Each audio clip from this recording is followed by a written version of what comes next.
PM, दूसरे साल दूसरा पीएम, तीसरे साल तीसरा पीएम, चौथे साल चौथा पीएम, पांचवें साल पांचवा पीएम। मुझे बताइए भाई क्या होगा आपका? क्या होगा मुझे बताइए? क्या आपको ऐसे चीजों से देश का भला दिखता है? आपका भला दिखता है? आपके बच्चों का भला दिखता है? अब ऐसे लोगों के लिए वोट बिगाड़ सकते हैं क्या हम? वोट बर्बाद कोई कर सकता है क्या? मेहरबानी करके आपका वोट बहुत मूल्यवान है, बर्बाद मत करना भैया, गलती से भी मत करना। भाइयों बहनों, कर्नाटका में कांग्रेस ने नई एजुकेशन पॉलिसी पर ब्रेक लगा दिया। बताइए, 30 साल के बाद देश के 20 लाख से ज्यादा लोगों ने मनोमंथन किया। कर्नाटका के ही बहुत बड़े वैज्ञानिक के नेतृत्व में नई एजुकेशन पॉलिसी बनी, लेकिन उनकी वोट बैंक की राजनीति को खुश करने के लिए उन्होंने उसको भी रद्द कर दिया, और इसका बहुत बड़ा नुकसान हमारे देश के युवा पीढ़ी को हुआ है। आपके बच्चों के भविष्य पर इन्होंने ताला लगा दिया है। मेरे भाई बहन, मैं बड़े दर्द के साथ कह रहा हूं, बड़ी पीड़ा के साथ कह रहा हूं। अरे भाई, राजनीतिक मतभेद हो सकते हैं, लेकिन हम में से किसी को भी जनता जनार्दन के भविष्य को तबाह करने का अधिकार नहीं है। लेकिन ये लोग, इनको आपसे कोई लेना देना नहीं है। यहां हेल्थ सेक्टर की बात हो, इरिगेशन की बात हो, सब पर राज्य सरकार ने पूरी तरह डंडा चलाया, बंद करवा दिया। भगवान बसवेश्वरा की इस धरती पर इस तरह डेमोक्रेसी के खिलाफ काम करके कांग्रेस बहुत बड़ी गलती कर रही है, बहुत बड़ा पाप कर रही है। साथियों, आज कर्नाटका कांग्रेस के उसी गवर्नेंस मॉडल का शिकार बन चुका है। जिस तरह इन्होंने 6 दशकों तक देश को चलाया था, कांग्रेस ने देश में करप्शन बढ़ाने और लाखों करोड़ के घोटालों का घोर पाप किया है। क्या ऐसे लोग तेजी से विकास कर रहे हैं? हमारे भारत की कमाल, उसका नेतृत्व जो बर्बाद करते हैं वो लोग कर सकते हैं क्या? इन पर भरोसा कर सकते हैं हम? साथियों, एक समय था जब गरीबों, एससी, एसटी, ओबीसी, पिछड़ों के हक की योजनाएं कांग्रेस के करप्शन का मुख्य स्रोत हुआ करती थी।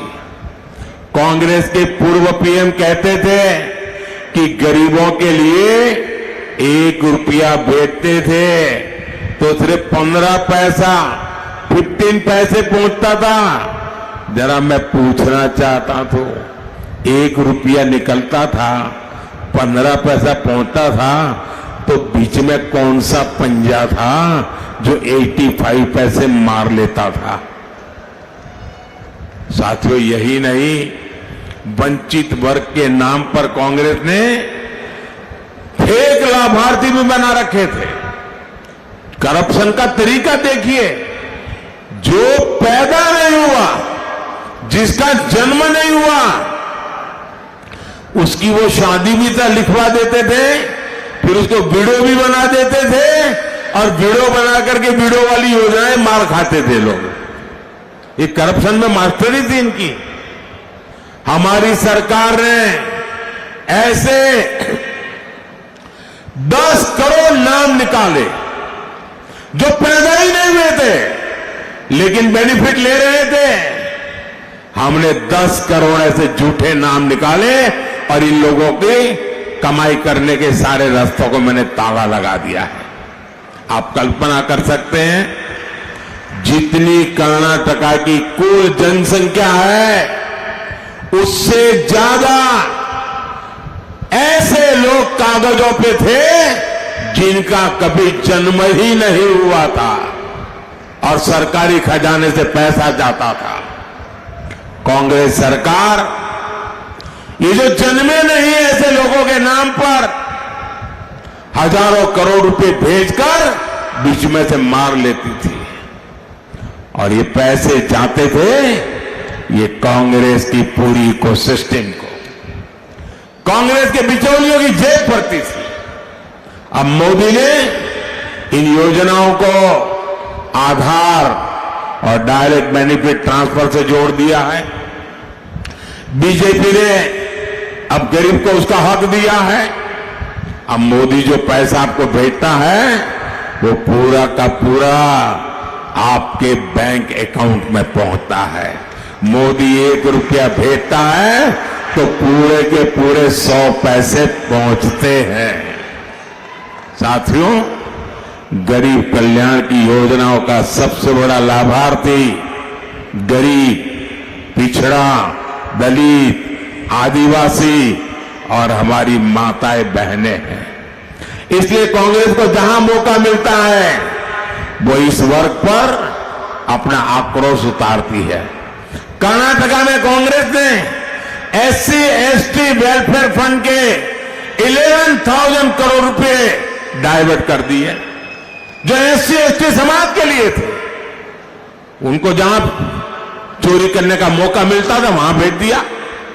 कांग्रेस इस कोशिश में लगी रही कि एससी एसटी वेलफेयर फंड का पैसा कैसे कांग्रेस करप्शन फंड में ट्रांसफर किया जाए।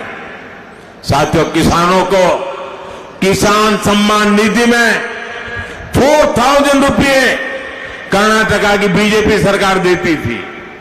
कांग्रेस ने जैसे ही यहां सरकार बनाई उसने किसानों का ये 4,000 रुपीज भी उस पर ताला लगा दिया, भेजना बंद कर दिया।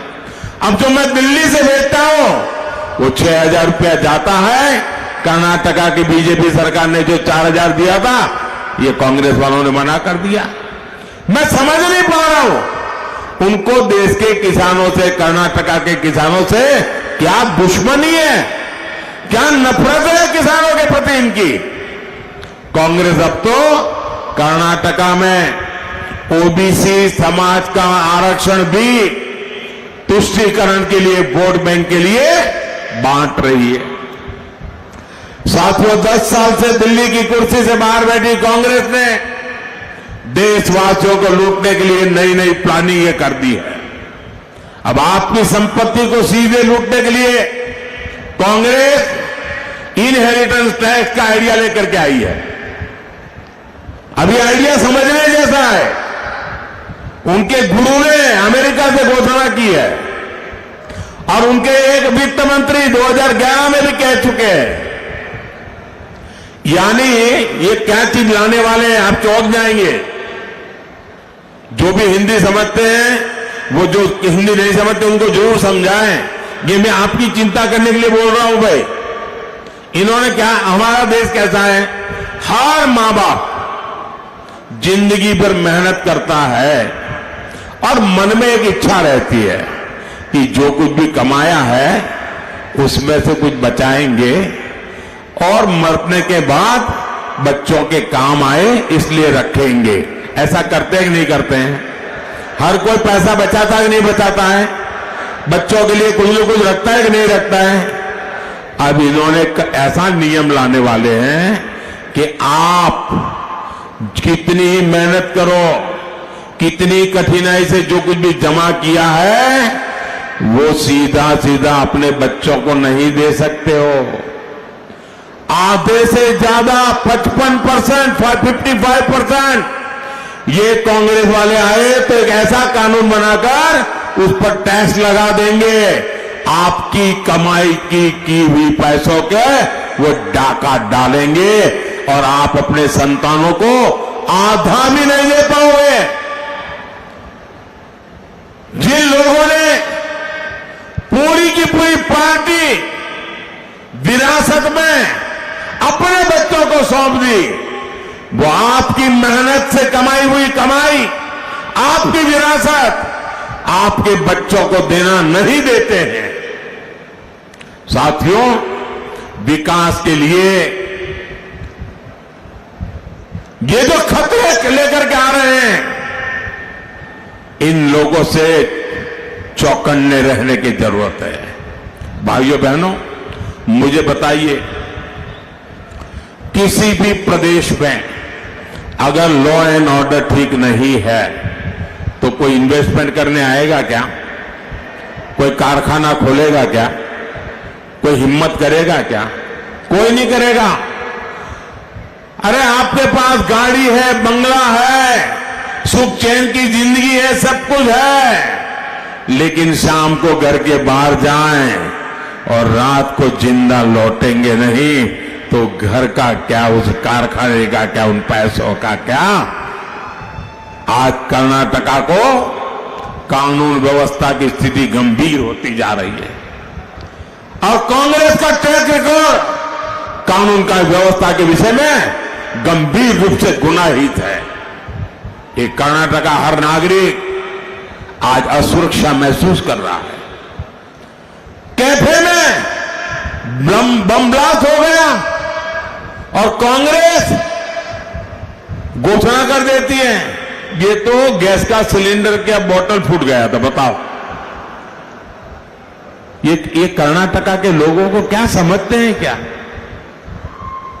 क्या कर्नाटका के लोगों के दिमाग में ऐसा झूठ भर सकते हो तुम? फिर आगे क्या कहा उन्होंने? पहले वो सिलेंडर वाली बात चली नहीं तो फिर दूसरा निकाला और क्या कहा कि ये तो बिजनेस राइवलरी थी और इसलिए बिजनेस राइवलरी में फटाका फोड़ा है। आप कल्पना कर सकते हैं, ये तो बम धमाके के ट्रायल शुरू किए हैं।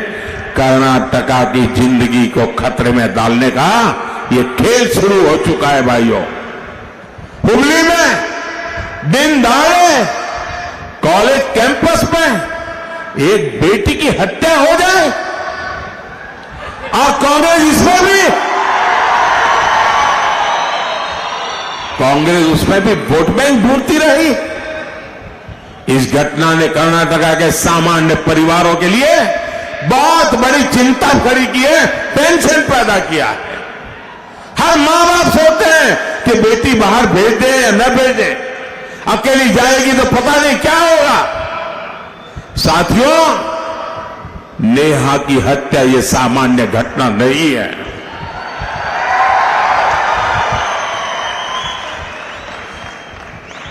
और सरकार में बैठे हुए लोग वोट बैंक की चिंता में डूबे हुए हैं। ये खतरनाक माइंडसेट है और ये कांग्रेस, पीएफआई जिस पर प्रतिबंध लगा हुआ है, देश विरोधी गुप्तों का प्रतिबंध लगा है, आए दिन बम धमाके करने की आदि पीएफआई को ये मोदी सरकार ने हिम्मत करके उस पर प्रतिबंध लगा दिया। उसके बड़े बड़े 30 मार्का जेलों में सड़ रहे हैं, लेकिन कांग्रेस पार्टी चुनाव जीतने के लिए ये पीएफआई के पुराने लोगों से गठबंधन करके उनको बढ़ावा दे रही है। साथियों, विकास की ऐसी स्थिति हो नहीं सकती कि विकास हो। और आज अगर देश में सुरक्षा की अगर कोई गारंटी है तो उसका नाम मोदी है। विकास की कोई गारंटी है तो उसका नाम मोदी है। भाइयों बहनों, ये मोदी है। अब आप 10 साल से मुझे देख लिया है, घर में घुस करके मारता है जी।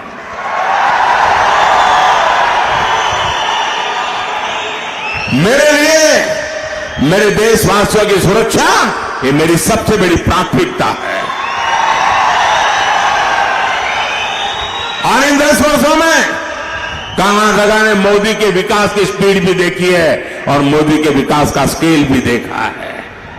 2014 में यानी इतने दशकों तक कांग्रेस सरकार रहने के बाद कर्नाटका में केवल 25 नेशनल हाईवे थे और आज ये संख्या 47 हो चुकी है भाइयों बहनों। यानी कर्नाटका में हाईवेज की संख्या करीब करीब डबल हो रही है। साथियों, हमारी सरकार ने दावणगेरे को कर्नाटका का स्मार्ट सिटी के रूप में सिलेक्ट किया है। आज स्मार्ट सिटी मिशन के तहत 2000 करोड़ रुपए के प्रोजेक्ट उस पर काम पूरा हो चुका है। दावणगेरे पर हरिहरा रेलवे स्टेशन को भी अपग्रेड किया जा रहा है। तुमकुरू से दावणगेरे तक डायरेक्ट रेल लिंक की परियोजना भी बनाई गई है, जिसका लाभ पूरे क्षेत्र को मिलेगा। साथियों, युवा एस्पिरेशन को पूरा करना ये भाजपा की प्राथमिकता है। हमारी सरकार है दावणगेरे में सॉफ्टवेयर पार्क ऑफ इंडिया के सब सेंटर की स्थापना भी की है। इससे यहां के युवाओं को स्टार्टअप्स को नए अवसर मिलेंगे। आधुनिक इंफ्रास्ट्रक्चर के विकास के दावणगेरे की टेक्सटाइल इंडस्ट्री को भी गति मिलेगी। साथियों, बीते 10 वर्षों में हमने कर्नाटका के विकास के साथ साथ कर्नाटका की विरासत को भी नई पहचान दी है। 7 मई को आपका वोट देश के विकास के साथ साथ कर्नाटका की इस विरासत को भी आगे बढ़ाएगा। बीजेपी ने दावणगेरे से श्रीमती गायत्री सिद्धेश्वरा और हावेरी से श्री बसवराज जी बोम्बाई को प्रत्याशी बनाया है। आप इनको जब कमल दबा करके वोट दोगे ना, आप पक्का मान के चलिए, मोदी की गारंटी, जब आप उनको वोट देंगे ये वोट सीधा सीधा मोदी को पहुंचेगा।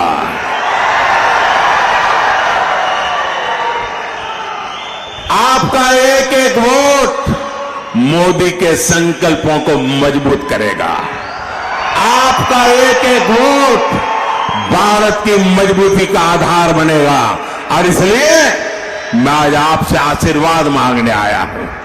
मैं आज आपसे कुछ मांगने आया हूं और मेरा आपको अनुरोध है, गर्मी कितनी ही क्यों न हो, मत का अधिकार का उपयोग पूरा का पूरा कीजिए। पुराने सारे रिकॉर्ड ब्रेक करने वाला मतदान कीजिए। पूरे देश में नाम कमाया जाए इतना मतदान करिए। घर घर जाएंगे, मतदान कराएंगे, पोलिंग बूथ जीतेंगे। अच्छा, मेरा एक काम करेंगे, जरा हाथ ऊपर करके बताइए तो मैं बताऊं। मेरा एक काम करेंगे, पक्का करेंगे। एक काम करना, ज्यादा से ज्यादा परिवारों में जाना, मेरी तरफ से जाना है और जाकर के कहना कि मोदी जी आए थे, मोदी जी ने आपको प्रणाम भेजा है, मेरा प्रणाम पहुंचा देना। हर परिवार को मेरा प्रणाम कह देना। मेरे साथ बोलिए, भारत माता की, भारत माता की, भारत माता की। बहुत बहुत धन्यवाद।